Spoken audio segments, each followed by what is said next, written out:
annaga si loo sheegayba waxaan nahay wafdi reer xaaji Saleebaana oo aan anigu hogaaminayay oo magaalada Muqdisho ka soo kacatay saakay ayaan ahayn inteennana waxaan casuuntay wasaaradda arrimaha gudaha ayaan casuuntay casuumad rasmi ah ayaan ku nimid waxaan nahay saxiixayaashii aan nahay iyo odayaashii iyo dad maamuus iyo magac leh sidaasaan ku nimid martiqaadka rasmiga oo wasaaradda arrimaha gudaha xaggeeda ayaan anaga ma garanaysaa ku nimid sababta aan dhuusamareeb u soo gaarnayna waxay tahay ra'iisul wasaaraha jamhuuriyadda federaalka mudane xasan cali khayre ku soo hormaridii uu magaalada dhuusamareeb ku soo hormaray xarunta caasimadda galmudug state laba bilood muddo ah uu fadhiyay ayaa waxay keentay ama waxay kaliftay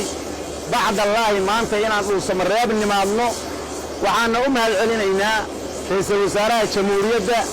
oo ka shaqeeyey sidii ummadda reer galmudug sidii ummadda Soomaaliyeed sidii ma garanaysaa meeshaan la isku imaan lahaa galmudug saddex safar ayay soo gashay safarkii koowaad 2007 galmudug la sameeyay dalka ayaa lagu sameeyay xarunta waxa lagu sameeyay gobolka mudug safarkii labaadna 2015 galmudug la sameeyay